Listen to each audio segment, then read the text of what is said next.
नमस्कार दोस्तों। अब यहाँ पर एक्सपोर्ट्स की बात हो रही है, इंडिया के ग्रोथ की बात हो रही है। इंडिया पिछले 10 सालों में कितना आगे बढ़ा है उसकी बात हो रही है और 1947 के बाद इंडिया ने कौन सी पॉलिसी अपनाई है जिससे ये सारे सिचुएशन या फिर कहे कि इंडिया को अब इतने सारे बेनिफिट्स हो रहे हैं। और इंडिया को अब ड्रॉ करने की ज़रूरत नहीं पड़ती कि भई हम ना ही रशिया की तरफ है, ना ही अमेरिका की तरफ है, ना ही चाइना की तरफ, हम अपनी तरफ से खुद मुख्तार है। और जब हमको लगेगा कि भई रशिया से बात करनी है तब करेंगे, तब अमेरिका से करनी है तब करेंगे। हम ऐसा नहीं कि भई अमेरिका के पाले में चले गए तो रशिया से नहीं करेंगे या फिर रशिया के पाले में चले गए अमेरिका से नहीं करेंगे, ऐसा बिल्कुल नहीं है। कहने का मतलब ये है और आज इसके रिजल्ट मिल रहे हैं। पिछले 10 सालों से इतनी तेजी से ग्रो कर रहा है इंडिया कि अब एक्सपोर्ट्स में कई सारे रिकॉर्ड टूट चुके हैं। इंडिया फिफ्थ लार्जेस्ट इकोनॉमी है। कभी भी एक डेढ़ दो सालों के अंदर अंदर इंडिया थर्ड लार्जेस्ट इकोनॉमी बन सकता है। और जब थर्ड लार्जेस्ट इकोनॉमी, हालांकि अभी भी अब 5वें नंबर पर तो है, मतलब कि वैल्यूएशन बहुत बढ़ चुकी है, लेकिन जरा सोचिए कि इंडिया जब थर्ड लार्जेस्ट इकोनॉमी बन जाएगा तो इंडिया की सिचुएशन क्या हो जाएगी। और उसमें भी ऐसा कहा जा रहा है कि जर्मनी और जापान का थोड़ा डाउनफॉल डेफिनेटली होने वाला है। मतलब ये सोने पे सुहागा जैसा होगा कि पूरी दुनिया पीछे चल रही है और इंडिया आगे बढ़ रहा है। इसी के साथ ही वीडियो शुरू करता है। उधर इंडिया जो है उनकी जो ग्लोबल एक्सपोर्ट है वो 400 अरब डॉलर पे पहुंच गई है और पाकिस्तान की ग्लोबल एक्सपोर्ट जो है वो 32 बिलियन डॉलर पे है। अब देखिए कि उन हमने किस तरह अपनी डोमेस्टिक पॉलिसी को और फॉरेन पॉलिसी को कंट्रोवर्शियल कर दिया है कि अब दुनिया के जब ये कहते हैं कि हमने जो है वो बाहर से साजिशें हमारे खिलाफ हो रही हैं, तो जारी बात है यूरोपियन ब्लॉक की बात होती है, इंग्लैंड की बात होती है और अमेरिका की बात होती है और यही हमारी एक्सपोर्ट जाती हैं। आप क्या समझते हैं ये 32 अरब डॉलर से भी हमारी एक्सपोर्ट कम हो जाएगी अगर इसी तरह मामलात जो है इन्होंने वेस्ट के साथ लड़ाई की? जरा इसको भी काइंडली इस पर जरा मैं तफसील कीजिए। सबसे पहले तो चीमा साहब इस चीज को डिफाइन करना चाहूंगा, एब्सोल्युटली नॉट। लेकिन फॉरेन पॉलिसी आपकी है क्या? मुझे तो आज तक यही समझ नहीं आई कि आपकी फॉरेन पॉलिसी है क्या।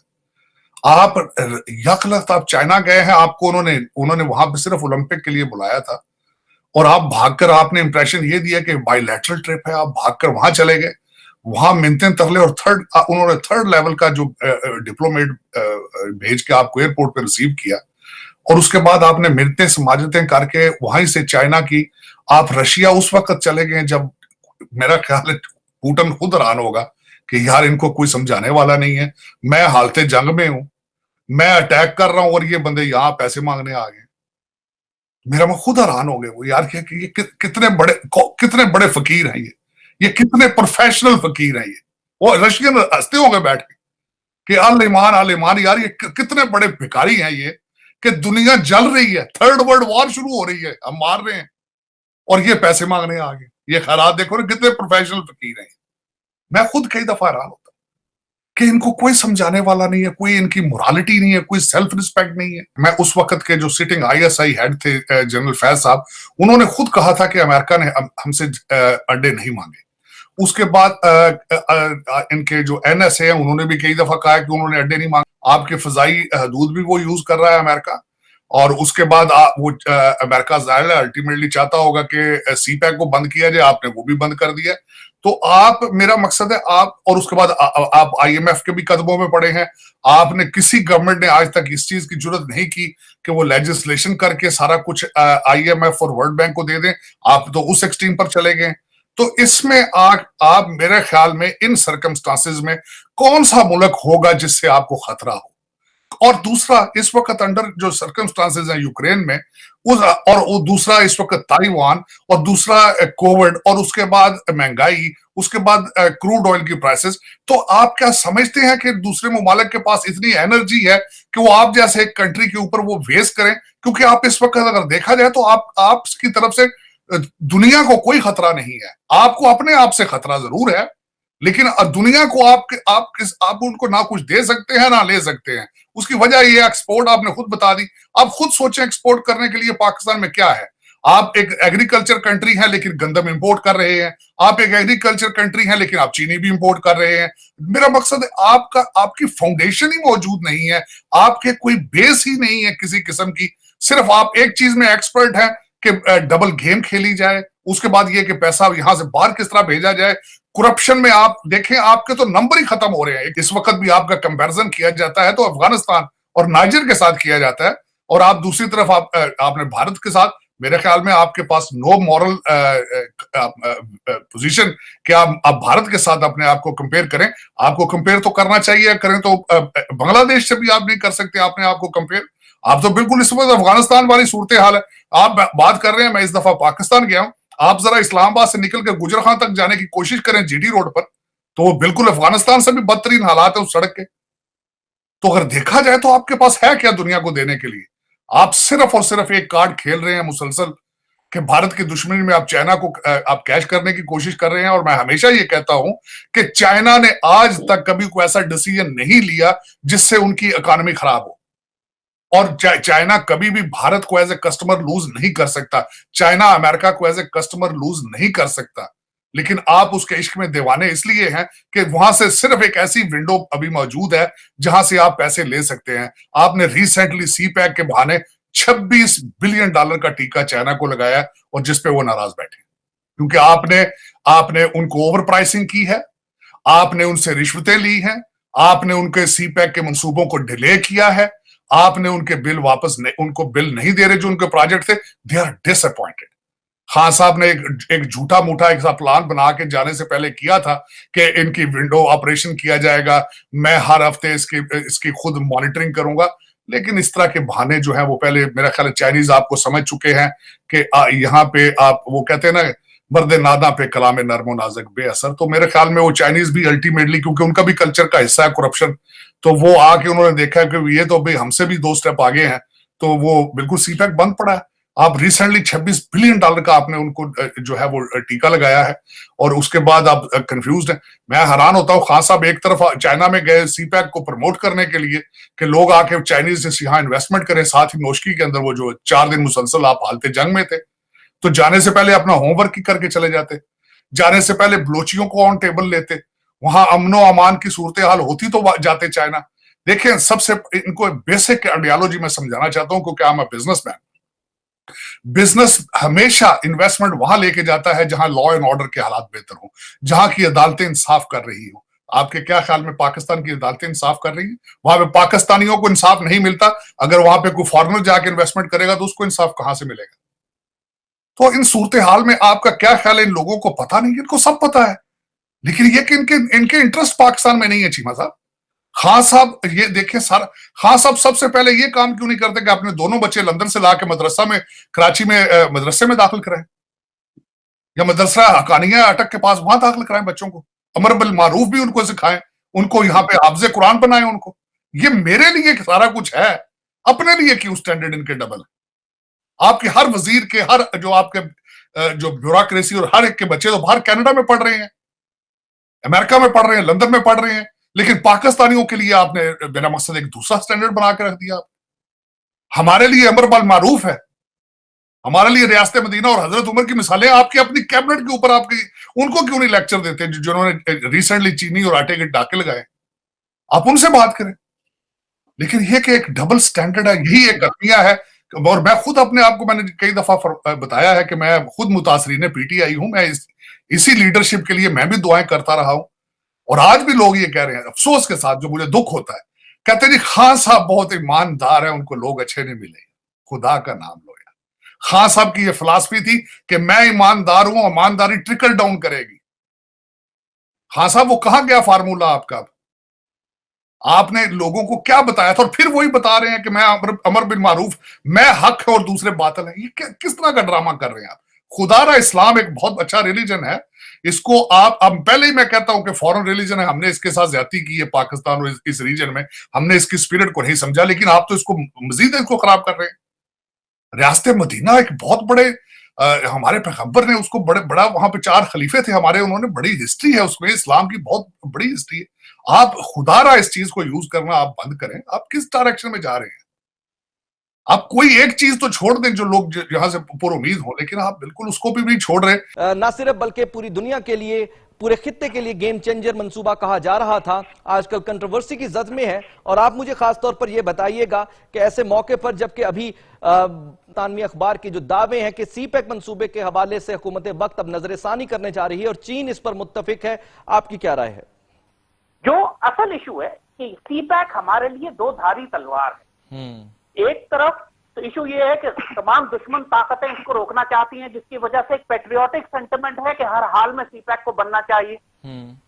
मगर दूसरी जानिब सीपैक की जो शराइत तय की गई हैं वो उस हुकूमत ने तय की है जिसने एलएनजी का स्कैंडल तय किया था, जो उससे पहले आईपीपी के पावर प्रोजेक्ट्स जिन्होंने लगवाए थे, और सारी टर्म्स सीक्रेट हैं। अब चाइनीज जिस तरीके से पाकिस्तान में दाखिल हो रहे हैं ये कंसर्न की बात है। अब मुझे कोई ये नहीं कह सकता कि मैं वेस्टर्न या वेस्टेड इंटरेस्ट पे काम कर रहा हूं, लेकिन जब एक पेट्रियोटिक सेंटिमेंट भी यही है कि आप सीपैक की टर्म्स एंड कंडीशंस पहले डिफाइन करें। पहले ये कहा गया था कि वो उसमें सिर्फ ट्रांजिट रूट होगा, 1.4 ट्रिलियन डॉलर की एक्सपोर्ट उन्होंने पाकिस्तान से करनी है, तो एक रोड रूट तो वो इस्तेमाल करेंगे ही। लेकिन फिर जब पता लगा कि इसमें टर्म्स कुछ ऐसी भी हैं कि they want to take over the agriculture, बड़े बड़े स्केल ऑफ लैंड बलूचिस्तान में एग्रीकल्चर के लेना चाहते हैं, स्टॉक एक्सचेंज वो खरीद चुके हैं कराची का पूरा। इसके बाद सीपैक के अंदर इन्होंने मेट्रो को भी सीपैक में डाल दिया। तो अब इतनी कंफ्यूजन है सीपैक पे कि एक्चुअली सीपैक की तमाम टर्म्स को रीनिगोशिएट करने की जरूरत है। लेकिन यहाँ खासतौर पर इकोनॉमिक पॉलिसीज के हवाले से जिन खदशात और खौफ का इजहार, अब सवाल यह है कि पहले हमें हमेशा पूरी पाकिस्तानी कौम को कहा गया कि चाइनीज इन्वेस्टमेंट कर रहे हैं, जैसे ग्रांट या ग्राटेस से तोहफा दे रहे हैं हमको ताकि पाकिस्तान डेवलप हो और उसके बाद उनका 1.4 ट्रिलियन डॉलर साल की ट्रेड उनकी यहां से गुजरे। लेकिन अब हमें पता लगा कि ये तो कर्जा था सारा जो हमें अदा करना है, इसमें कोई भी ग्रांट नहीं थी। और यही मैं कहूं कि सारी आज तक किसी को भी पाकिस्तान में सीपैक के प्रोजेक्ट्स की टर्म्स नहीं मालूम है। This is the dangerous point. अच्छा, मुझे और अभी चाइना, अभी आपको मिसाल दें, श्रीलंका में एग्जैक्टली यही केस हो चुका है कि श्रीलंका ने अपनी पूरी एक बंदरगाह गवादर जैसी जो है वो चाइना के हवाले कर दी, कि जिसको चाइना ने सीपैक जैसे एक मंसूबे के तहत डेवलप किया था, और चाइना और श्रीलंका कर्जा नहीं अदा कर सका, तो चाइना ने टेक ओवर कर लिया श्रीलंकन पोर्ट को। जबकि पब्लिक में जो बातें सामने आ रही है वो हमें खौफजदा कर रही है। हमें ये कहा जा रहा है कि 91% प्रॉफिट गवादर के चाइना को जाएंगे और 9% सिर्फ गवादर डेवलपमेंट अथॉरिटी के पास आएंगे। अगर इस तरह की टर्म्स हैं then this is a sell off।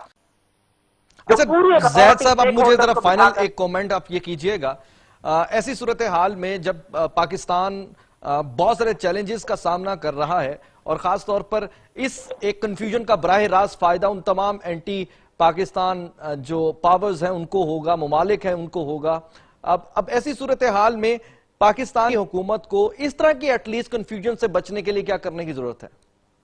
इतने लोग इस वक्त नई हुकूमत में आए, इनमें किसी को भी डिप्लोमेसी का तजुर्बा नहीं है। सिर्फ शाह महमूद कुरैशी एक पुराना है जिसने थोड़ा बहुत वो एक टेन्योर गुजार चुका है।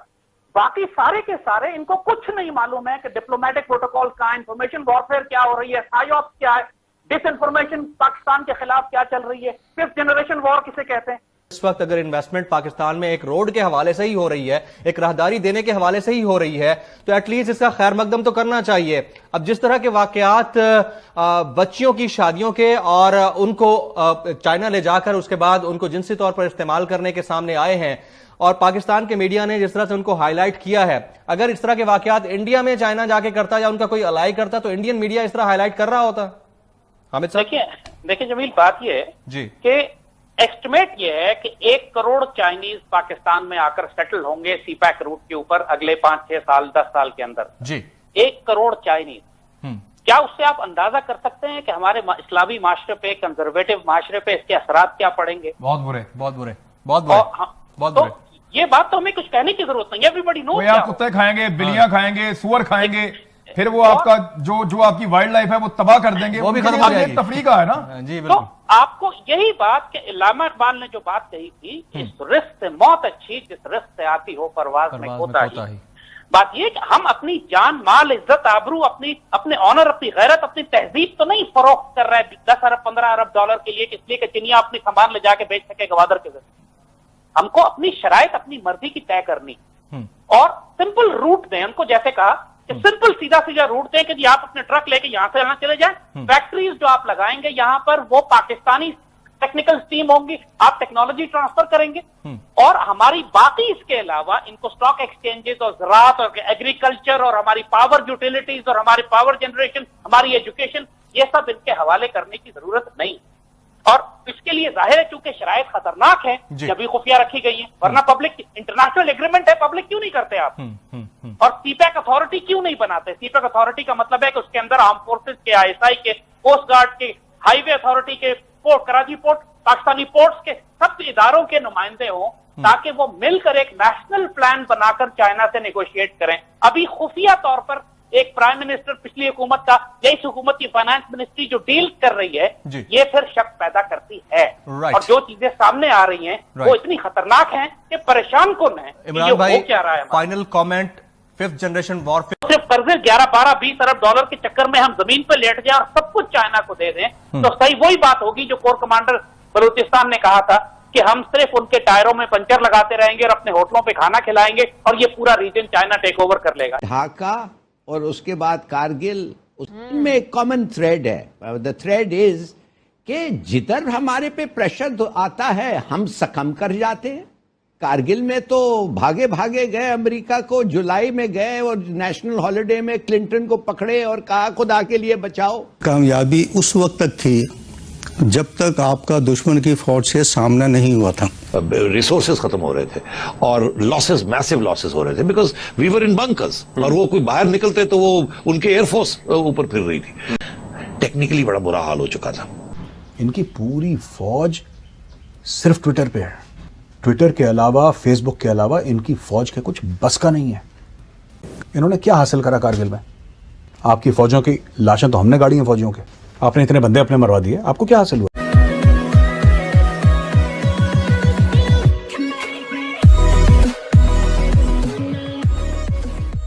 नमस्कार दोस्तों, अब यहाँ पर कई सारी बातें हो रही है, उसमें दो महत्वपूर्ण बात है। सबसे महत्वपूर्ण बात यहाँ पर यह है कि पाकिस्तानी आर्मी खुद को स्ट्रांग, बहुत ही स्ट्रांग है, हम ये कहती हुई नज़र आती है, लेकिन जब उनको पता चलता है, लड़ाई होती है तब उनको पता चलता है, जब टेस्टिंग होती है तब उनको पता चलता है कि भाई ये तो एल लग गए।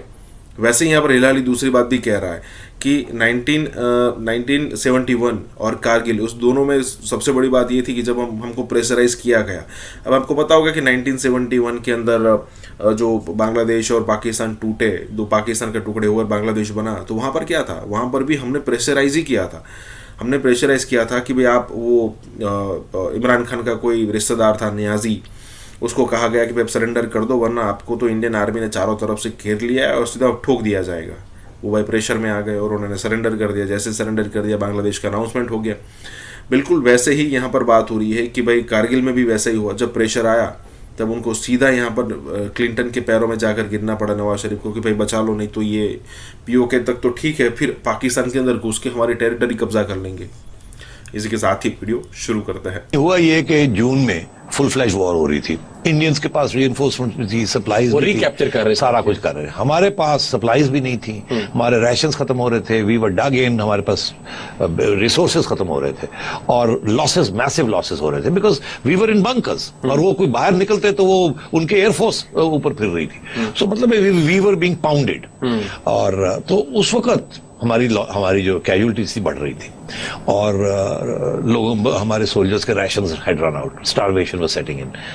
टेक्निकली बड़ा बुरा हाल हो चुका था। कामयाबी उस वक्त तक थी जब तक आपका दुश्मन की फौज से सामना नहीं हुआ था। सर्दियों में वो भी अपनी पोस्टें को छोड़ के वापस चले जाते हैं और हम भी अपनी पोस्टें छोड़ के वापस आ जाते थे। ये एक रिकग्नाइज्ड तरीक़ेकार था। इन्होंने उस वक्त लाइन ऑफ कंट्रोल क्रॉस की जब दुश्मन वहां पर मौजूद ही नहीं था, और इनका ख्याल ये था कि जून से पहले जो है उसको दुश्मन को पता ही नहीं चलेगा कि हम यहाँ पर आकर बैठ गए।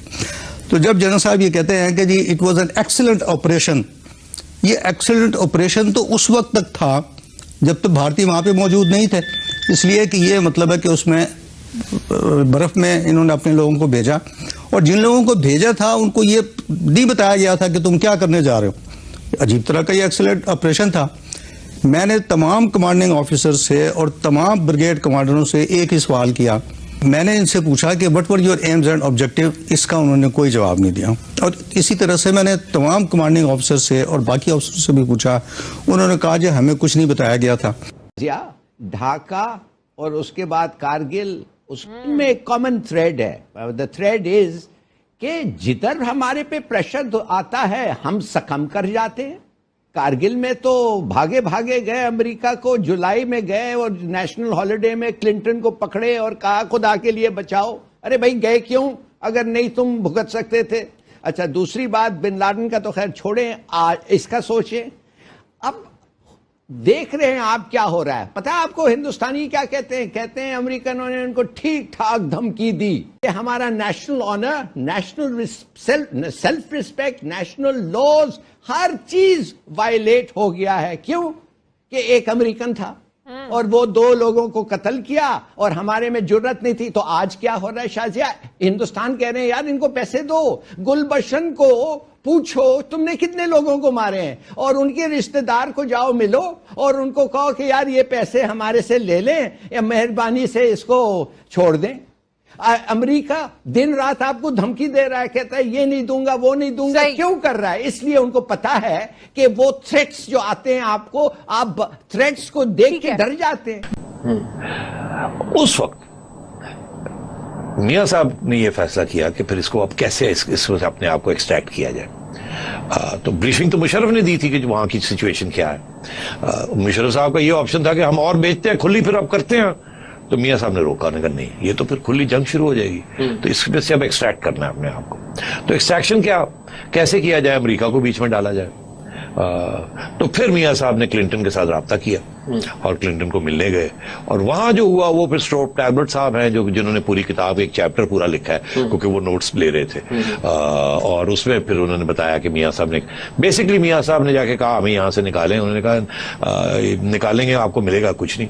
उन्होंने कहा जी उनको कहीं विड्रॉ करें, ये करें, ऐसा कुछ नहीं, आप निकलेंगे। उन्होंने कहा जी उसको सीज फायर करने का, सीज फायर भी नहीं, वो तो नहीं छोड़ेंगे जब तक आप निकलेंगे नहीं। तो मतलब इट वॉज वो जुलाई 4 उनकी छुट्टी का दिन, और वहां वो जबरदस्ती मियां साहब पहुंचे, डेस्परेट। उनका आना ही इस स्टेज पे ऐसे लगता था आउट ऑफ शेयर डिफीट। तो मतलब बुरे हालात थे पाकिस्तान के उस वक्त, सियासी तौर पे भी और मिलिटरीली भी। और then we had to withdraw, और विड्रॉल में भी वो शेलिंग करते रहे। सबसे मतलब it was a terrible situation in July, बहुत बुरी जुलाई के जो हाल हुआ हमारा, it was terrible because we were without cover and we were withdrawing. जो स्ट्रैटेजी, मिलिट्री स्ट्रैटेजी की, that was very good, और पॉलिटिकल स्ट्रैटेजी इंटरनेशनल कम्युनिटी को साथ लिया। 1971 में इंडिया ने इंटरनेशनल कम्युनिटी को साथ लिया था, हम अग्रेसर, हमें डिक्लेयर हो गए थे, याद है आपको? और अभी भी वही हुआ। और इन्होंने क्या हासिल करा कारगिल में? आपको हासिल क्या हुआ कारगिल से? आप ये एक बात सोच के बताए ना कोई पाकिस्तानी, आपको हासिल क्या हुआ? आपने अटैक करा, नवाज शरीफ को जाना पड़ा, बिल क्लिंटन से मिलना पड़ा, आपकी फौजों की लाशें तो हमने गाड़ी हैं फौजियों के, there are pictures available on the internet, आप देखें। आपको क्या हासिल हुआ अपने इंदे मरवा के? आपने इतने बंदे अपने मरवा दिए, आपको क्या हासिल हुआ? आपके जनरल्स ऑन रिकॉर्ड हैं कि आपके 1000 से ज्यादा लोग मारे गए वहां पे। 1000 से ज्यादा जाने गई क्यों? पाकिस्तानी जानों की बात कर रहा हूं। हमारे तो 527 वीरगति को प्राप्त हुए हमारे। पाकिस्तानी कहते हैं सर कि हमारे क्यों? इसलिए पाकिस्तान को यह पता लग गया कि वो कन्वेंशनल वॉर भारत के साथ जीत नहीं सकता। It cannot be done. हम तो वेट कर रहे हैं सरप्राइज का। अभी तक तो किसी ने कोई सरप्राइज दिया नहीं हमें, ना मुझे आगे कोई उम्मीद है कोई सरप्राइज देंगे। पाकिस्तानी बड़े खुश हैं अपनी फौज से। इनकी पूरी फौज सिर्फ ट्विटर पे है। ट्विटर के अलावा, फेसबुक के अलावा इनकी फौज के कुछ बस का नहीं है। तो इंडिया की मैं बात कर रहा था कि 5th इकोनॉमी हो गई है दुनिया में, कोई 203 में से 5वीं बड़ी इकोनॉमी हो गई है। इंडिया ने बड़ी तेजी से अपना और दुनिया का फायदा जो है वो यकजान किया है। उसने कोशिश की है कि दुनिया का फायदा उसके फायदे के साथ मिल जाए। मल्टीनेशनल कंपनीज को वो लेकर गया इंडिया में। मैं ये नहीं कह रहा कि हमें पांव पड़ना चाहिए, हमें इंडिया से डरना चाहिए, हमें उनसे हमें होश से सोचना पड़ेगा। हमें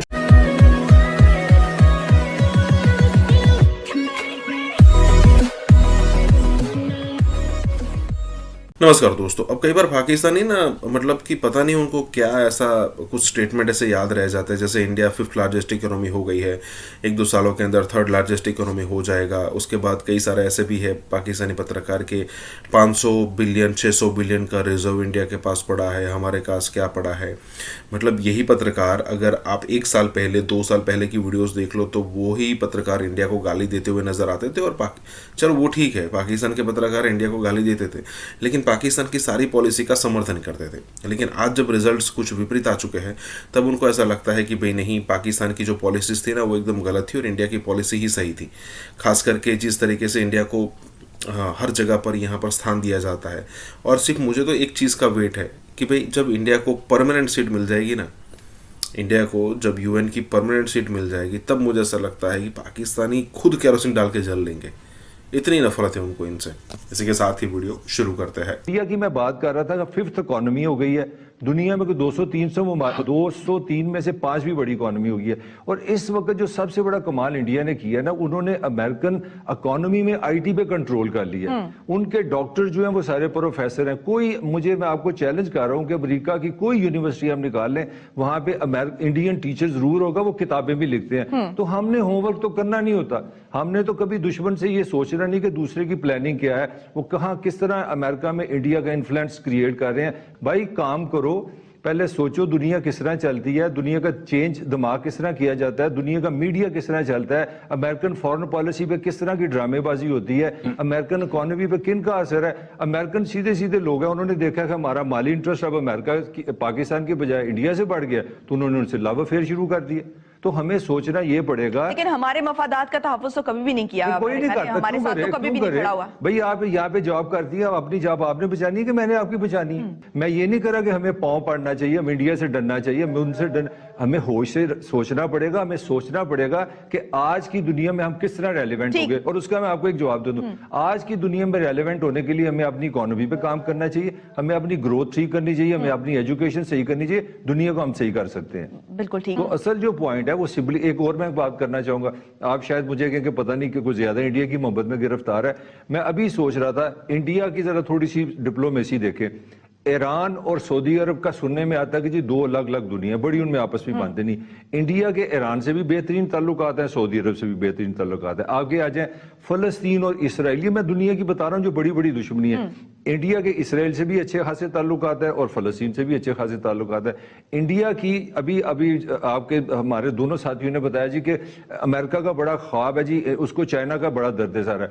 $100 बिलियन का ट्रेड है इंडिया और चाइना के साथ, और दूसरी तरफ लव अफेयर किससे चल रहा है, इंडिया और अमेरिका का। और हमें क्यों नहीं है इंटेलिजेंस, हम एक वक्त में अपने क्यों नहीं, हम अगर चाइना से कॉरिडोर बना रहे हैं, ठीक है, $46 बिलियन आ रहा है, आए मुबारक, बड़ी अच्छी बात है। हम इंडिया से जो अमेरिका से ले सकते हैं वो भी लें, हम रशिया से जो अच्छे रिलेशन बना सकते हैं उससे भी लें। भाई मफादात का तहफ्फुज़ तो हमें खुद करना है। और जो मैं बार बार कह रहा हूं कि this world is give and take, दुनिया लेने और देने का नाम है, दुनिया में कोई इमोशन नहीं है। अमेरिकन के साथ बैठना चाहिए, हमें नेगोशिएट करना चाहिए, और इसके साथ हमने जो दूसरे की कमजोरी है, अगर हम हमारे साथ वो इस तरह का ट्रेड करते हैं, वो आप पे डिपेंडेंस बढ़ती है उनकी।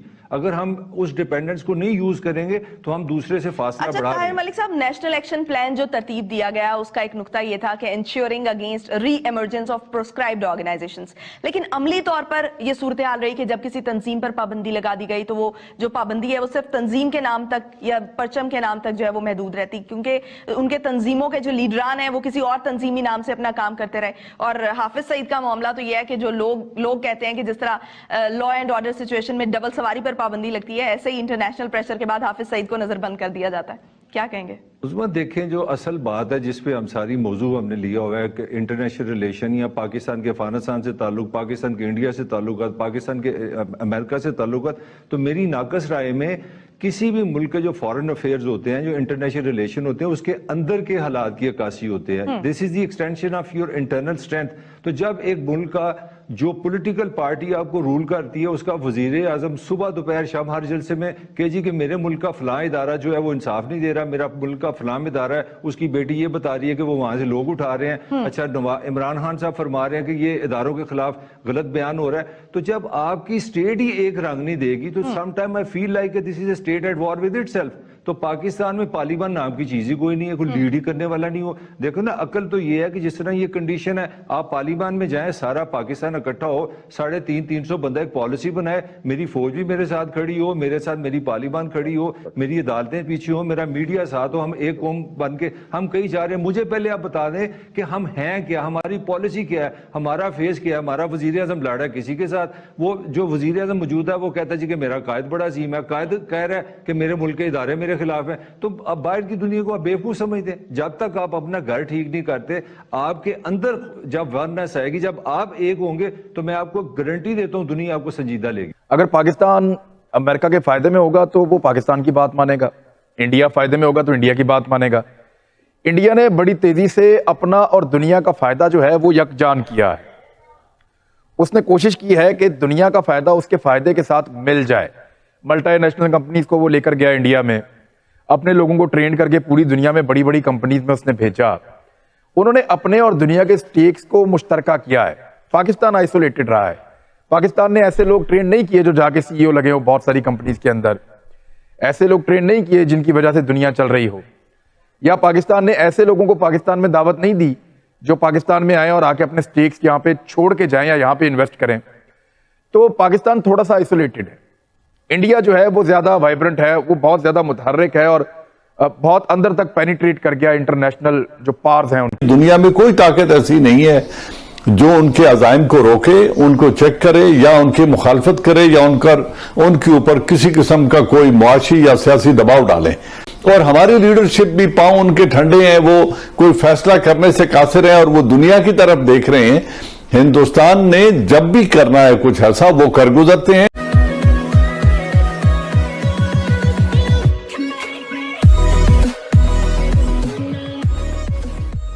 नमस्कार दोस्तों, अब आपको याद होगा कि 370-35 से हटने के बाद से पाकिस्तान ने बहुत प्रोपोगेंडा चलाने की ट्राई की कि भाई इंडिया के अंदर पता नहीं किस टाइप से मतलब एक इंडिया को आइसोलेट किया जाए। और ये पॉइंट ही ऐसा था कि भाई उसको ऐसा लगता था कि पहले इसी टाइप के पॉइंट पर पाकिस्तान को समर्थन मिलता था अमेरिका, यूके, फ्रांस, हर जगह से उसको ऐसा लगता था। तो इमरान खान ने बहुत ट्राई की, वो कश्मीर में भी गया, मतलब पाकिस्तान के ऊपर कश्मीर में भी गया, वहाँ पर कहा कि हम इस दिन को कश्मीरी डे मनाएंगे वगैरह वगैरह, मतलब इस टाइप की बात की। लेकिन दुनिया में किसी भी जगह से कश्मीर के मामले पर पाकिस्तान को सपोर्ट नहीं मिला। खास करके वो सपोर्ट चाहते थे अमेरिका का, यूके का, फ्रांस का, लेकिन किसी का भी सपोर्ट उनको यहाँ पर नहीं मिला और ये बात एकदम ख़त्म हो गई। अब इसको सालों होने को है, लेकिन आज भी पाकिस्तानी मीडिया में कई बार डिस्कस होता है, लेकिन ज़्यादातर अगर आप बात देखो तो ये सब चीज़ें शून्य हो गई है, क्योंकि यही डिस्कशन पाकिस्तान में हो रहा है कि कोई भी इंटरनेशनल प्रेशर मोदी पर काम नहीं करता है। इसी के साथ ये वीडियो शुरू करते हैं। तो पाकिस्तान की पॉलिसी क्या होनी चाहिए, हमारा रिस्पांस क्या होना चाहिए? देखिए जी, ये तो आपने बहुत बड़ा सवाल कर दिया। देखना ये है, पहले हिंदुस्तान के रवैये को अगर आप देखें तो हिंदुस्तान सिर्फ इल्जाम लगाने के लिए नहीं, वो पंचिंग बैग पाकिस्तान को बनाता है एक कवर अप के लिए, लेकिन वो अपना एक स्ट्रेटजी, एक मकसद, एक ऑब्जेक्टिव लेकर चलते हैं। उनकी तमाम लीडरशिप ने हमेशा ऐसे ही किया है कि वो एक ऑब्जेक्टिव लेकर चलते हैं और उसको वो हतमी अंजाम तक लेकर जाते हैं। इस रीजन में बिलखुसूस और दुनिया में बिलअमूम सियासी तौर पर उनके मकासद को रोकने के लिए दुनिया में कोई ताकत ऐसी नहीं है जो उनके अजाइम को रोके, उनको चेक करे या उनकी मुखालफत करे या उनके ऊपर किसी किस्म का कोई मुआशी या सियासी दबाव डालें। आप अगर तारीख पे नजर दौड़ाएं तो आप देखेंगे कि उन्होंने जब पाकिस्तान को डिसइंटीग्रेट करना था तो ईस्ट पाकिस्तान में उन्होंने बिला जवाज चढ़ाई कर दी। न वो उस मामले में स्टेक होल्डर्स थे, न ईस्ट पाकिस्तान का मसला यूनाइटेड नेशन में हल तलब था, न वो कोई इंटरनेशनल डिस्प्यूट था और न इंडिया उसमें स्टेक होल्डर था सिवाय एक नेबर कंट्री होने के। लेकिन उन्होंने उस मौके को नहीं जाने दिया और इंदिरा गांधी ने उस वक्त आर्म फोर्सेस को भेजकर पाकिस्तान को दोलख्त कर दिया। और हमारी लीडरशिप भी पांव उनके ठंडे हैं, वो कोई फैसला करने से कासिर है और वो दुनिया की तरफ देख रहे हैं।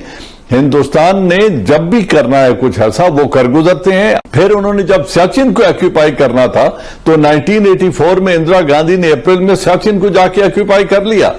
आज तक 30 बरस हो गए, तकरीबन 28 बरस हो गए, हम उनको वहां से नहीं निकाल सके और अब वो कश्मीर की जमीन को सस्ते दामों लीज पे दे रहे हैं इंटरनेशनल इन्वेस्टर्स को, जिनमें ज्यूज भी हैं, कादियानी भी हैं, हिंदू भी हैं और उनके पीछे अमेरिकन भी हैं।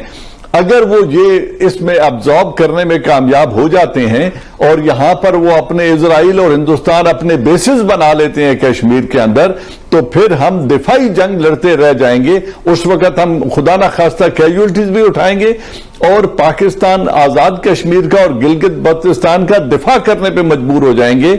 वहां पे शारे रेशम का और चाइना के साथ जो हमारे जमीनी राब्ते हैं उनका दिफा करते हुए हम अगली बाकी 70 बरस गुजार देंगे और इस कश्मीर को हम खो चुके होंगे। तो ये वक्त है कि हम कोई अमली कदम उठाएं और दुनिया को बावर कराएं। आज ये सब कुछ हम होता देख रहे हैं और एक तमाशाई बनकर बैठे हुए हैं। हमें अपनी आवाज उठानी होगी और अगर आवाज से कुछ नहीं होता तो फिर अमली कदम उठाना होगा। जनरल साहब, इसमें शरारतें खत्म नहीं हो रही। अब जो नई शरारत उन्होंने की है कि जो मौसम की खबरें जो सुनाते हैं उसमें उन्होंने आजाद कश्मीर और गिलगित बल्तिस्तान भी शामिल कर दिया है। हमारा रिस्पॉन्स क्या हो सकता है, क्या हम कर सकते हैं सवाए मुजम्मत के? आप कह रहे हैं उन्होंने उसको शामिल कर लिया है वेदर रिपोर्ट में। वेदर रिपोर्ट नहीं, उनकी लोकसभा में उन्होंने 24 सीटें खाली रखी हुई हैं और उनकी आरएसएस की लीडरशिप ये कहती है कि हमारी लोकसभा उस दिन मुकम्मल होगी जिस दिन मुत्तहिदा कश्मीर और गिलगित बल्तिस्तान से 24 नुमाइंदे मुंतखब होकर आएंगे और इस असेंबली में आकर बैठेंगे, तो उस दिन हम कहेंगे कि आज हमारी लोकसभा मुकम्मल हो गई है। रहेंगे। और मैं इशू की तरफ आपसे बात भी करना चाहूंगा, वो है बलूचिस्तान का, क्योंकि इससे पहले कश्मीर में जो कुछ हो रहा है तो उसका वो कह रहे हैं कि जी हम बलूचिस्तान में बदला लेंगे। तो पाकिस्तान कहां कहां डिफेंस करेगा, कहां कहां हम लोग ये देखते रहेंगे? जो नरेंद्र मोदी ने स्पीच की थी, आप रिटायर्ड मेजर को छोड़ें, खुद नरेंद्र मोदी ने कहा था कि गिलगित बल्तिस्तान और बलूचिस्तान से लोग मेरे साथ राब्ते में हैं और वो हमें कह रहे हैं कि हमारी मदद करो। तो अगर उनका वजीर आजम भी गिलगित बल्तिस्तान और आजाद कश्मीर और बलूचिस्तान में राब्ते में है तो Ajit Doval is paid for this thing. उसका तो काम ही ये है। वो तो बड़ा अलल ऐलान कह चुका है कि हम पाकिस्तान के ऊपर हमला आवर होंगे, हम इसको 2 लाख करेंगे। उनके मिनिस्टर्स का ये कहना है कि पहले पाकिस्तान के 2 टुकड़े किए, आप 4 टुकड़ा करेंगे। तो अगर उनके ये अज़ाइम उनकी हुकूमत के हैं, उनकी लीडरशिप के हैं, उसको बिला रोक टोक वो बरमला कहते हैं टेलीविजन पे आके, तो हमें किस एविडेंस का इंतजार है या हम क्या कर रहे हैं? हम क्यों इस बात से हिचकिचाते हैं? लेकिन एक कुव्वत ईमानी चाहिए इस फैसले के लिए और कलमा हक के लिए जुर्रत पैदा करनी पड़ेगी मुस्लिम उम्मा को, और लीड रोल पाकिस्तान ने लेना है क्योंकि हम स्टेक होल्डर्स हैं इसमें। बहुत शुक्रिया आपका इजाज़ अवान साहब। चाइना में जो मुसलमान यूगर्स के साथ हुआ है हम नहीं बोले क्योंकि चीन हमारे लिए बड़ा ज़रूरी है। उन्होंने एक वादा लगाया हुआ इन्वेस्टमेंट का, लेकिन इंडिया में इन्वेस्टमेंट कर दी, यहाँ पे वादा है। मोदी साहब को यूएई में भी हाईएस्ट सिविलियन अवार्ड मिले, उनको बहरीन में भी मिले। सऊदी अरेबिया ने एग्रीमेंट भी साइन किया रिलायंस इंडस्ट्री साथ $15 बिलियन का। और आप ये देखिए कि जो दवाई हमारे यहाँ इस वक्त 180 रुपए की मिलती है वो हिंदुस्तान में 20 रुपए की मिलती है।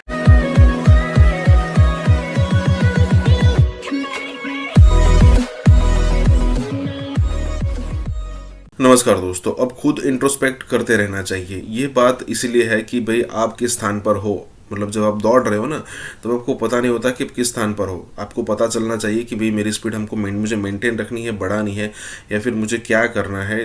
वो खुद इंट्रोस्पेक्ट करके आपको पता चलता है। अब ज़रा मतलब इंडिया के अंदर किसी मुसलमान को मतलब कि पैर की मोच भी आ जाए तो पाकिस्तान में उसको इश्यू बनाया जाएगा, मीडिया में डिस्कस किया जाएगा कि भाई देखिए इंडिया के अंदर जो मुसलमान है उनको इस टाइप से उनको मारा जा रहा है वगैरह वगैरह। लेकिन उइगुर मुस्लिम्स जो भी मतलब चाइना के अंदर है, वो भी कुछ करोड़ की तादाद में है वहाँ पर शायद। अब उनके बारे में अगर आप देखो ना तो कोई स्टेटमेंट पाकिस्तान की तरफ से नहीं आती। अब हम क्यों एक्सपेक्ट करते हैं कि स्टेटमेंट आनी चाहिए? क्योंकि यही पाकिस्तान है जो खुद को इस्लाम का गढ़ बनाती है, इस्लाम का किला बताती है, अपने बॉम्ब का नाम इस्लामिक बॉम्ब रखती है, अपने कैपिटल सिटी का नाम इस्लामाबाद रखती है। यही सारी चीज़ें हैं जो एक्सपेक्ट करती है पूरी दुनिया की। अब बोलेंगे लेकिन कुछ बोलते नहीं है। अगर आपने सालों पहले इमरान खान का एक इंटरव्यू था, अगर आपने देखा हो तो उसमें पत्रकार ने पूछा था कि उइगुर मुसलमानों के बारे में आप क्या कहेंगे, तो वो कहता था कि भाई मुझे इसके बारे में नॉलेज नहीं है। मतलब हो सकता है ऐसा। इसी के साथ ये वीडियो शुरू करता है। इसी कश्मीर को हम रो रहे हैं। इसी कश्मीर को लॉकडाउन के बाद मोदी साहब को यूएई में भी हाईएस्ट सिविलियन अवार्ड मिले, उनको बहरीन में भी मिले। सऊदी अरेबिया ने एग्रीमेंट भी साइन किया रिलायंस इंडस्ट्री साथ $15 बिलियन का। उन्होंने एक वादा लगाया हुआ इन्वेस्टमेंट का, लेकिन इंडिया में इन्वेस्टमेंट कर दी, यहाँ पे वादा है। ओआईसी ने आज तक फ़लस्तीन और कश्मीर के लिए क्या किया? कुछ नहीं किया। बात हमारी मजबूरी ये है, हमारा कोई 9-10 बिलियन डॉलर उन लोगों से आता है ज़र मुबादला जो सऊदी अरेबिया में और यूएई में काम कर रहे हैं। ये है हमारी असल औकात और हैसियत। लेकिन हमारी हकीकत ये है, और ये हकीकत पता होनी चाहिए थी इमरान खान को जब वो यूएन के अंदर इतना वार्म अप हुए विद महातिर मोहम्मद और प्रेसिडेंट अर्दोआन के साथ। उस पर पूरी गेम चली जी, एक इस्लामोफोबिया पे टीवी भी चलेगा, हम तीनों डायलॉग भी करेंगे, फोरम भी चलाएंगे। क्या उस वक्त हमारे फॉरेन ऑफिस को नहीं पता था ज़मीनी हकायक क्या है? क्या उनको नहीं पता था कि जिस फोरम के अंदर कतर इतना हेविली इन्वेस्टेड है और इतना प्रोमिनेंटली है, उस पर यूएई का रिएक्शन क्या होगा, उस पर सऊदी अरेबिया का क्या होगा? क्या उनको अर्दोआन और महातिर की जो सी ट्राइलैटरल डिप्लोमेसी के इश्यूज हैं सऊदी अरेबिया से नहीं थे पता? उस वक्त तो लगता था शायद इमरान खान और हमारा फॉरेन ऑफिस किसी और दुनिया में रह रहा है और सऊदी अरेबिया और यूएई ये किसी और दुनिया में, हमारे जो से लोग तारकीन वतन काम कर रहे हैं कोई चौथे सियारे पे काम कर रहे हैं। This is like a headless chicken. जब आप सोचते नहीं है कि दुनिया ये कोई पाकिस्तान के अंदर का मामला नहीं है, दुनिया इज अ सीरियस प्लेस, लोगों के अपने इंटरेस्ट हैं, या तो हम ज़मीनी हकायक पे चलें या हम ये मॉरल छोड़ दें बातें, इखलाकियात ये वो। चाइना में जो मुसलमान यूगर्स के साथ हुआ है हम नहीं बोले क्योंकि चीन हमारे लिए बड़ा ज़रूरी है। कश्मीर पे अब हम चुप करके कॉन्फ्रेंस छोड़ के आगे जहाँ कश्मीर की बात हो रही थी क्योंकि सडनली हमारे लिए हमारे तारकीन वतन बहुत ज़रूरी हैं। पहले हमें एज अ मुल्क फैसला कर लें कि हमारी फाइनेंशियल औकात क्या है, हमारी इखलाकी औकात क्या है, उसके बाद हम एक पॉलिसी बना लें ताकि शर्मिंदगी ना हो। ठीक है, लेकिन शामी साहब यहाँ पे मैं एक तरह मैं ले लूँ, अंग्रेजी में कहते हैं they are punching above their weight. Okay, they are punching above the weight, but fact of the matter is के शामी साहब ये भी तो हकीकत है ना कि ज़मीनी हकायक जो होते हैं उनसे हम आंखें नहीं चुरा सकते। यानी ठीक है, किताब में बड़ी अच्छी अच्छी बातें भी लिखी होती हैं, लेकिन जिंदगी में बहुत उतार चढ़ाव भी होते हैं। तो क्या आपको लगता है कि इस वक्त पाकिस्तान जो है वो अपनी सर्वाइवल की जंग लड़ रहा है और उसकी वजह से हमें कॉम्प्रोमाइज करना पड़ रहा है, या ये हमने सोच समझ के फैसला किया? देखिए, बात यह है कि इस हद तक तो मुझे इत्तेफाक है मालिक साहब से कि भाई जो कोलालमपुर कॉन्फ्रेंस है उसके मामला से हमें ज़रा सोच समझ के इक़दाम करना चाहिए था, और हमने शायद सारे हक़ाइक़ को पेश नज़र नहीं रखा। हमारे फॉरेन ऑफिस ने ये एडवाइस किया था फॉरेन हमारे प्राइम मिनिस्टर हाउस को कि इस मामले में सऊदी अरब को एतमाद में लिए बगैर इक़दाम ना किया जाए। मुमकिन नहीं है कि हम सऊदी अरब को नज़रअंदाज करके और कोई दूसरी तरफ चल पड़े। ये हकीकत हमारे हमेशा पेश नज़र रहनी चाहिए। और दूसरी बात यह कि पाकिस्तान जो है उसके अपने जो मसाइल हैं उनका भी हल तलाश करना है ना। हमें ये तो नहीं करना कि अपने आप बिल्कुल एक नंग धड़ंग खड़े हो जाएं और अपने आप को ज्यादा परेशानियों में मुब्तला कर लें और समझें कि नारे मार कर हम अपनी मंजिल हासिल कर लेंगे। इस तरह नहीं होता, मुल्कों के मामले में भी और कौमों के मामले में भी। और सऊदी अरब के और पाकिस्तान के ताल्लुकात की अपनी तारीख है, उसके जो मुस्बत पहलू हैं हमें उनसे फायदा उठाना चाहिए और उसको आगे बढ़ाना चाहिए। काफ़ी अर्सा पहले इलस्ट्रेटेड वीकली ऑफ इंडिया ने एक बड़ा डिटेल्ड रिसर्च आर्टिकल छापा और उसने बताया कि हमारे यहाँ एक सर्वे किया गया, एक स्टडी करवाई गई हुकूमत इंडिया की तरफ से, और उसमें पता चला कि हमारे मुल्क में आने वाली 60% दवाइयाँ ऐसी हैं जिनकी हमें ज़रूरत ही नहीं है। और उन्होंने बताया कि यही सूरत पाकिस्तान और बांग्लादेश में भी है। इसके बाद उन्होंने कहा कि इसके नतीजे में हुकूमत इंडिया ने एक स्टैंड लिया और कहा कि जी ये दवाइयाँ हमने यहाँ पे नहीं मंगवानी, इनकी हमारे कोई ज़रूरत नहीं है। आगे चल के आर्टिकल ये कहता है कि इसके नतीजे में WHO के नुमाइंदे इंडिया में पहुँचे और उन नुमाइंदों में 12 में से 8 ऐसे थे जो दुनिया की बड़ी फार्मास्यूटिकल कंपनीज के डायरेक्टर्स हैं। और उन्होंने हिंदुस्तान को थ्रेट किया कि अगर तुमने ये हुक्मनामा वापस ना लिया तो तुम्हारी इमदाद तक मुअत्तल हो सकती है। हिंदुस्तान डट गया। उसने बहुत नेगोशिएशंस के बाद तकरीबन 35 से 40% दवाइयाँ ऐसी हैं जिनको रोक दिया। अपने मुल्क में बहुत सी बनने लगी। और आप ये देखिए कि जो दवाई हमारे यहाँ इस वक्त 180 रुपए की मिलती है वो हिंदुस्तान में 20 रुपए की मिलती है। एक तो बात ये हो गई। इसके ऊपर स्टैंड लिया बांग्लादेश ने भी। हम नहीं ले सके। हमारे यहाँ बहुत सी दवाइयाँ ऐसी हैं जिनकी हमें जरूरत ही नहीं है। मालिक साहब, ये अब एक तो ड्रग माफिया है, तो फिर शुगर माफिया है, तो फिर सीमेंट माफिया है, फिर अपना बेगिंग माफिया, पता नहीं माफियाज ही माफियाज हैं। अब क्या होगा, ये गरीब आदमी दवाई कैसे लेगा? कुछ नहीं होगा। आपने जुमला कह दिया गरीब आदमी की कोई यहाँ बेचारे की हैसियत नहीं है। गरीब आदमी सिर्फ एक स्टैटिस्टिक है, और जितना गरीब होगा उतना ही अच्छा है। वो उतने आराम से उसका वोट खरीदते हैं, उतने आराम से उसको जलील भी करते हैं, और उसके सारी वो नस्ल दर नस्ल चलती है। मेडिसिन का भी जो ऐलान भी हुआ था, वैसे इसकी आप बात 2-3 बारी कर चुके हैं, अनाउंस हुआ था 10 से 15%। बढ़ती है तो 300-300%, 400%, घटती है तो 10%, 15%। वो कमी ना भी करें तो सिवाय उसके एक ऑप्टिक के और एक स्लोगन के और एक बात करने के, उसकी हकीकतन वैल्यू कोई नहीं है। इंडिया की एग्जांपल हुई, इंडिया के अंदर जौन से आपके नॉन ब्रांडेड मेडिसिन है, उसको बड़ी ज़बरदस्त कैंपेन चली, और जो फ़र्क है, जो गोली आपकी 200 की थी वो वहाँ 20 रुपए की अब बिकती है, because of the non branding thing. ये जो रऊफ बात कर रहे थे, दैट इज़ द इशू। ये जो सारा माफिया है, और यहाँ जब बात होती है कारखाने जी बड़ी जी सख्ती है जी, बड़े हालात ख़राब हैं, मुझे आप एक बता दें मेडिसिन की कंपनी जो बंद हुई हों नाम वाली, सारे एक्सपैंड किए हैं। आप गिले सुनते रहेंगे, शिकवे सुनते रहेंगे जी मार्केट प्रॉफिट्स नहीं है, मार्जिन नहीं है। वो हमारे मुल्क में ड्रग्स एक्सपेरिमेंट के तौर पे चलते हैं। जो ड्रग्स बाकी मुल्कों में 10-10 साल अभी ट्रायल के अंदर होते हैं, FDA के पास, अब लंदन के अंदर, दूसरे यूरोपियन ममालिक में, वो बड़े 2 स्कैंडल्स बहुत बड़े पकड़े गए थे, both in India, Pakistan and Bangladesh. हमारे पास तो कई मेडिसिन ऐसे आके यहाँ पे बट रहे हैं सरकारी तौर पर, जो एक्चुअली ट्रायल स्टेजेस में हैं, अभी उनके साइड इफेक्ट्स नहीं पता। वो आप भी खा रहे हैं, मैं भी खा रहा हूँ कि 20 साल बाद पता नहीं हमारी अगली नस्लें किस तरह की मरीख वाली बच्चे पैदा होंगे, क्या होगा। We are the guinea pigs of the West also. खाली हमें दवाइयाँ ये नहीं कि एक्स्ट्रा दी जा रही, हमें ब्रांडेड के नाम पे 400 गुना 600 गुना कीमतें दे रहे हैं। सबसे बड़ा जो नुकसान है, हम अनविलिंग गिनी पिग्स हैं, हमें पता ही नहीं हम कितने नॉन अप्रूव्ड मेडिसिन चल रहे हैं। और ये इतना खौफनाक एक अलमिया है कि हमारे बच्चे, हमारे यंग लोग, हमारे पॉपुलेशन, बुजुर्ग जो से हैं, दे आर टेकिंग मेडिसिन जिनका पता ही नहीं कि वो हकीकतन है क्या। तो एक लेवल का यहाँ रोना नहीं है, यहाँ खाली कीमत का रोना नहीं है, ये मार्केटिंग नहीं है। शायद रऊफ ने बिल्कुल ठीक है, पहले दवाई गायब करो, फिर लोग को 1400 के बाद वो 500 सस्ती लगती है। कोई इस पे रैशनल नहीं है। और आप जाके देखें अपने जो ड्रग के आपके अफसरान हैं, जो इन तमाम महकमों के लोग हैं, उनका लाइफस्टाइल देखें आपको वहीं से पता चल जाएगा। हमारा PR is 0-0.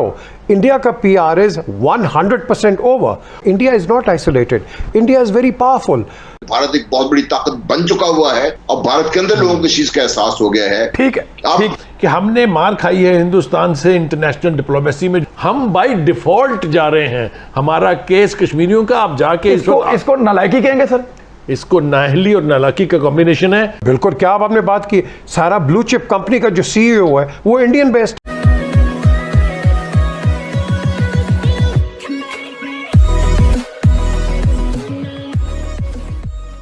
नमस्कार दोस्तों, अब पूरी दुनिया के अंदर लॉबी या फिर PR की बात करें, या फिर मतलब यहाँ पर सिर्फ कंपैरिजन इंडिया और पाकिस्तान की हो रही है।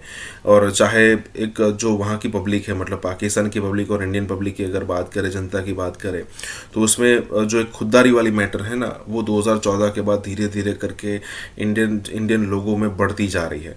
और अब हालात ऐसे है कि भाई इंडियन लोग इतना स्ट्रांगली सोचने पर शुरू हो चुके हैं कि हम खामखा US, UK, फ्रांस, कनाडा जाया करते थे। हालांकि इसका मतलब ये नहीं कि अभी ये संख्या मतलब ये जाना बंद हो चुका है, लेकिन संख्या में कमी डेफिनेटली आई है। और जो लोग मतलब इंडियन होने पर प्राउड फील करते थे लेकिन बोल नहीं पाते थे, उनको लगता था कि भाई यार ठीक है, वो प्रधानमंत्री मोदी के आने के बाद वो खुद अपने आप को उनकी मतलब वो जो करते हैं ना उसमें खुद को देखते हैं, और प्राउडली सारी जगह पर वो फील करवाते हैं कि भाई देखिए हम है। मतलब इंडिया एक सुपर पावर बनने की ग्रोथ में तो है, प्रोग्रेस में तो है, रास्ते पर है, लेकिन उसका कॉन्फिडेंस अब हमारी जनता भी फील कर रही है। यही बात हो रही है। इसी के साथ ही वीडियो शुरू करते हैं। 5 अगस्त के बाद हम लोग जब बात करते थे तो हम ये कहते थे कि ये एक अपॉर्चुनिटी भी हो सकती है कश्मीर की आज़ादी के लिए। क्या उस अपॉर्चुनिटी से पाकिस्तान को जितना फायदा उठाना चाहिए था उतना उठाया, या बहुत कुछ ऐसा है जो करना चाहिए था हम नहीं कर पाए? कि जो नए एलाइज हैं, खासतौर से अमेरिका, सऊदी अरेबिया और UAE, वो ये चाहते हैं कि इस खित्ते में हिंदुस्तान चौधरी रहे या चौधरी बने, बजाय इसके कि वो अपने सारे अंडे पाकिस्तान की बास्केट में डालते, उन्होंने जाके वो भारत की बास्केट में डाल दिए हैं। इसे आप मोदी की कामयाबी कह लें या मुसलमान दुनिया भर में जो है उनकी बदकिस्मती कह लें, जो भी नाम दे लें, लेकिन ये रोल इनका अच्छा नहीं है। ये वो नुकसान है जिसका आने वाले वक्त में हमें सही बिल्कुल जिम्मेदारी से कहता हूं कि सबसे बड़ी बिट्रेयल जो कश्मीरी मुसलमानों की है वो हमारी पूरी जो मुस्लिम बिरादरी है, जिसको कभी हम उम्मा कहते थे, या वो OIC जो एक इम्पोर्टेंट ऑर्गेनाइजेशन है, उसको आप कोई रत्ती भर क्रेडिट नहीं दे सकते। चीन का क्या इंटरेस्ट है? देखिए, चीन अब बिल्कुल एक इंटरनेशनल थ्रेट बन गया है अमेरिका के लिए। देखिए, अमेरिकन इकोनॉमी बिल्कुल down and down the drain. उसके बाद नोट है, गुड्स सारे चाइना के पास है। अब वो चाइना को मार सकता है कि जब वो डॉलर को बिल्कुल आउट कर दे, तो चाइना गई। चाइना के पास तो कागज का काम है ना, वो तो गई। अगर ये नूरा कुश्ती है चीन और अमेरिका के बीच में, तो इंडिया तो सबसे बड़ा लूजर है। देखिए जी, जो वो उसको रियलिटी में समझ के उसका हिस्सा बन गया। इंडिया हमारे लिए लूजर है। हम कहते हैं इंडिया इधर आइसोलेट हो गया। India is not isolated, India is very powerful. क्यों? क्योंकि उसके इंटरेस्ट बहुत ज्यादा है इन कंपैरिजन टू आवर्स। हमारा PR इज 0-0। इंडिया का PR इज 100% ओवर। उनका लॉबियस्ट अंदर बैठा हुआ है, उसका हर किस्म का आप कह लो जो पॉलिटिकल स्ट्रेटेजिस्ट है वो उधर सेनेट में बैठा हुआ है, कांग्रेस में मल्टीनेशनल कंपनीज में उनके लोग बैठे हैं हर जगह। आप बिल्कुल क्या आपने बात की, सारा ब्लू चिप कंपनी का जो CEO है वो इंडियन बेस्ड है। आज आपका chancellor of the exchequer England में सुनिक, वो आपका इंडियन है। आपका होम सेक्रेटरी वहां का इंडियन। लेकिन जो इंडिया की इंटरनल सूरत हाल है वो उस डाउनफॉल का इशारा दे रही है, जिसकी तरफ रियासतें चली जाती हैं। NGOs दे रही हैं, गवर्नमेंट ऑफिशियली नहीं दे रही। आपने बड़ी अच्छी पॉइंट किया है, ये जो हमारी इंटरनेशनल NGOs है, हाँ जी, इंडिया को ना एंटरटेन करो, इनको ना। Officially government of United States और any government, even the European Union, owning them. they are owning. As they are owning Israel. Absolutely. And this is the international game. Ladakh के अंदर और उस एरियाज के अंदर ये बिल्डिंग प्रोसेस शुरू हो गया, इंडिया की तरफ से भी, चाइना की तरफ से भी। You will expect future confrontations on that front in due roof of the world, you will see it. But the question arises, China ने अपना सर्वाइवल करना है। मोदी साहब ने कहा था 370 डन, सोना डन। आपने जो बात की, खतरा पाकिस्तान को है। देखिए, बात यह है कि जब भी हम इस इशू पे बात करते हैं कि हमें इससे फायदा उठाना चाहिए था, तो जो बहाना हमें आगे से सुनाया जाता है वो ये है कि जो P5 कंट्रीज हैं, जो बड़े मुल्क हैं, वो उनके अपने मफादात हैं, माली मफादात इनके साथ हैं, इनके साथ उनके सियासी मफादात हैं, ये सब कुछ है। लेकिन देखना ये है कि क्या हमने काम किया, हमने वो मेहनत की जो हमने करनी थी। वो जो दूसरों ने करना है वो तो करेंगे, लेकिन पाकिस्तान ने वो काम नहीं किया जो हमें करना चाहिए था। आप मवाजना अगर कर लें पिछले दौरों का, तो उस दौर के हिसाब से तो कश्मीर का नाम लिया, या अभी आपका स्टॉक एक्सचेंज के ऊपर हमला हुआ तो प्राइम मिनिस्टर ने नाम लिया कि जनाब ये भारत ने कराया है, लेकिन इतना काफी नहीं है। असल चीज ये है कि आप ये देखें कि जो हम जिस एफर्ट की हम बात करते हैं कि हमने कर ली, उसके कोई खातर खा नताइज निकले। भारत में तो जो करना वो करता जा रहा है उसी तरह। आपकी एग्रेसिव और फॉरेन पॉलिसी होनी चाहिए थी जिसमें आप भारत के ऊपर इल्जाम लगाते। अब भारत ने वहां पे अपने जो ऑब्जर्वर 1948 से रखे हुए हैं यहाँ पे, यूनाइटेड नेशन ने ऑब्जर्वर पीस कीपिंग फोर्स के, भारत उनको आने नहीं देता है लूसी पे।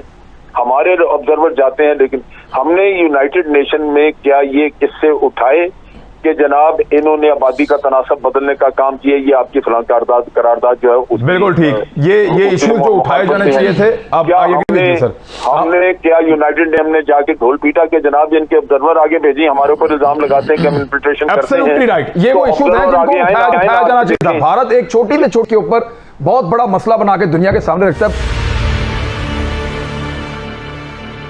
बुखारी साहब, ये इशू तो है और पाकिस्तान के साथ ये शुरू से है कि जिस केस को जैसे लड़ना है उस केस को वैसे लड़ा नहीं जाता। इवन जो पाकिस्तान से जो ऑब्जर्वर गए थे कुछ अर्सा पहले, UN की एक टीम थी, क्योंकि मैं अभी लाइन ऑफ कंट्रोल से आया हूं नकियाल सेक्टर से, हाल ही में मैं भी गया था, तो उन्होंने मुझे वो जगह दिखाई जहां पे UN की टीम की मौजूदगी में भारत ने बम्बारमेंट शुरू कर दी थी, और फिर उनको रेस्क्यू करने के लिए पाकिस्तानी फौज ने बड़ा जवाब दिया और उसके बाद उनको वहां से निकाला। लेकिन हम ये मौके ज़ाया करते हैं। आपका टेक सर? पहली बात तो है कि जनरल साहब की थोड़ी सी एक तस्दीक करनी है एक हवाले से कि इंडिया ने यूनाइटेड नेशन का ऑब्जर्वर्स का ऑफिस जो है वो बंद कर दिया हुआ है 3-4 साल पहले से, और निकाल दिया हुआ है उन सबको, और इसके बावजूद भी यूनाइटेड नेशन की तरफ से इसके ऊपर कोई एक्शन नहीं हुआ। एक दूसरी बात यह है कि हमने मार खाई है हिंदुस्तान से इंटरनेशनल डिप्लोमेसी में। जो ऑफेंसिव हमने लॉन्च करना था, पर्टिकुलरली आफ्टर जब ये आर्टिकल 370 रिवोक हुआ, हमारे यहाँ कश्मीर कमेटी किधर है जी? वो पहलों ने तो इसलिए नहीं किया कि नवाज शरीफ साहब मोदी के यार थे जनाब, तो आप किसके यार हैं? हम बाय डिफॉल्ट जा रहे हैं, हमारा केस कश्मीरियों का, आप जाके इसको नालायकी कहेंगे सर? इसको नाहली और नालाकी का कॉम्बिनेशन है। आप ऑल पार्टीज हुर्रियत कॉन्फ्रेंस के लीडर से अब पाकिस्तान के बारे में जज्बात पूछिए, आपको पता चल जाएगा कि क्या हो रहा है। दिस इज अनफॉर्चुनेट, और ये हम कश्मीर का केस आराम से हार रहे हैं, सिर्फ वजह यह है कि हम रिस्पॉन्ड नहीं कर रहे सिचुएशन को जिसकी वो मुतकाजी है। और ये मौका है, ये ऐसा मौका तो नहीं थी अभिनंदन को छोड़ने में, कुलभूषण का केस लड़ने में। हमने कश्मीर का केस क्या लड़ा? मेरे ख्याल में जितना पाकिस्तान में अपोजिशन के साथ हुकूमत लड़ी है उससे ज्यादा अगर इंडिया के साथ लड़ती तो। इमरान देखिए मेरी बात सुनिए, सबसे बड़ी चीज ये है कि आपका इंटरनेशनल डिप्लोमेसी कश्मीर पे खत्म हो गई हुई है। आपके पास Kashmir centre Brussels, Kashmir centre London, Kashmir centre Washington बंद कर दिए। हिंदुस्तान की डिप्लोमेसी देखें, आप ये कह रहे हैं कि गवर्नमेंट के क्लेम्स में और गवर्नमेंट के एक्शंस में बहुत फर्क है। देखिए ना, जब ये एनेक्स कर जाते हैं इंडिया, हम जाग जाते हैं, हम तब ये हो गया। हमारी क्रेडिबिलिटी दुनिया में बर्बाद हुई जब दुनिया ने हमें तस्लीम कर दिया कि इंडिया में टेररिज्म हम कराते हैं। हम बर्बाद हो गए टेररिज्म के हाथों। अब चीज ये है कि पाकिस्तान की क्रेडिबिलिटी इंप्रूव करने की जरूरत थी। पाकिस्तान की बात दुनिया तब सुनती जब दुनिया को यकीन होता कि भारत झूठ बोलता है, उसके झूठ आपने खोलने थे। कलभूषण जब आपके पास आया, आप हर दूसरे दिन सफाई पेश कर रहे होते हैं, जाके FATF में कानून बना रहे हैं उस जुर्म की जो आपने किया नहीं है, आपके खिलाफ एक सबूत नहीं। और कलभूषण ने हर जगह तस्लीम किया कि मैंने इतने $1000 फरां को दिए, इतने कराची में दिए। आप क्यों नहीं FATF में जाते उसके खिलाफ? आप क्यों नहीं उसकी क्रेडिबिलिटी दुनिया में खराब करते? हर चीज पे उसको पकड़ना चाहिए ताकि दुनिया में उसका इस्तेमाल खत्म हो। जनरल गुलाम मुस्तफा साहब क्लोजिंग रिमार्क्स दे दें आप प्लीज, बस हम प्रोग्राम खत्म कर रहे हैं सर, कंक्लूड कर सिचुएशन को। देखिए, भारत एक बहुत बड़ी ताकत बन चुका हुआ है और भारत के अंदर लोगों को इस चीज का एहसास हो गया है। ठीक है, अब ये मुकदमा इसके वकील पाकिस्तान है और इस सारी जब बातचीत है तो इस चीज में कोई शक नहीं है कि सारे इसमें पाकिस्तान कमजोर तरीन फरीक है और सबसे कमजोर वकील पाकिस्तान साबित हुआ है।